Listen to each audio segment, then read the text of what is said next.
इतिहास में कुछ राजा तलवार से लड़ते हैं और कुछ राजा ऐसे होते हैं जो सत्ता के सबसे अंधेरे दौर में भी अपने विवेक और मर्यादा से युद्ध लड़ते हैं।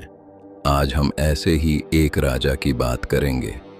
एक ऐसा राजा जो औरंगजेब के साथ रहा लेकिन कभी औरंगजेब का नहीं बना। एक ऐसा व्यक्ति जिसने न खुले विद्रोह का रास्ता चुना न ही आत्मसमर्पण का।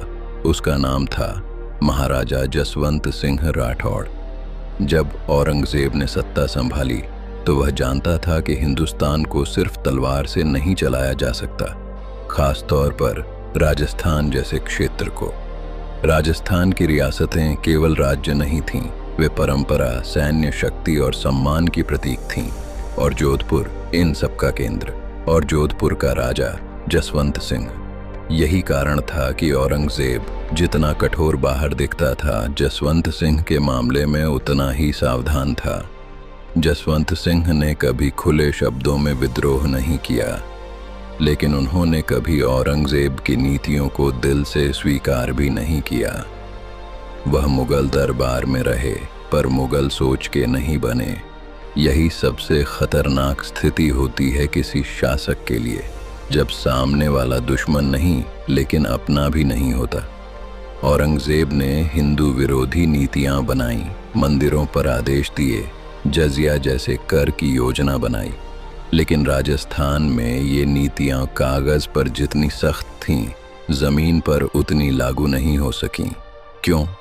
क्योंकि जसवंत सिंह जैसे राजा आदेश सुनते थे लेकिन अमल करने में देरी, चुप्पी और टाल मटोल से उन्हें निष्क्रिय बना देते थे। यही वह चुपचाप विरोध था जो औरंगजेब को सबसे ज्यादा खलता था।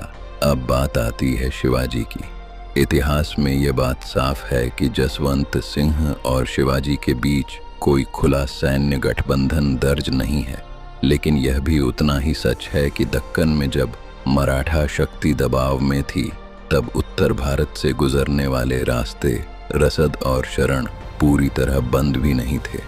औरंगजेब यह सब समझता था, लेकिन उसके पास सबूत नहीं थे, और बिना सबूत वह जसवंत सिंह पर हाथ नहीं डाल सकता था। यही मजबूरी थी। जब औरंगजेब ने जोधपुर और मारवाड़ में मंदिरों को लेकर सख्त रवैया अपनाने की कोशिश की, तो जसवंत सिंह ने विरोध तलवार से नहीं, संकेतों से किया।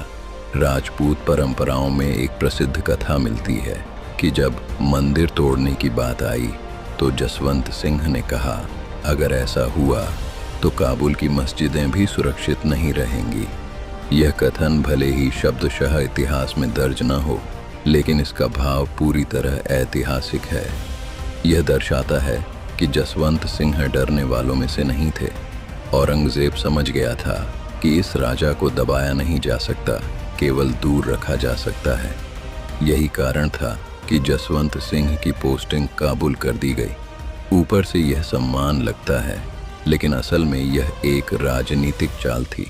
काबुल अफगानों का इलाका, लगातार विद्रोह और राजस्थान से बहुत दूर, मतलब जसवंत सिंह को उसकी जड़ से काटने की कोशिश। लेकिन वहां भी जसवंत सिंह असफल नहीं हुए। औरंगजेब ने महसूस किया कि यह व्यक्ति जहां जाएगा अपनी शर्तों पर ही खड़ा रहेगा। 1678 में जसवंत सिंह का देहांत हो गया और उसके ठीक 1 साल बाद औरंगजेब ने जजिया कर लागू किया। इतिहासकारों के बीच यह मत प्रबल है कि अगर जसवंत सिंह जीवित होते तो जजिया को राजस्थान में लागू करना और भी कठिन होता।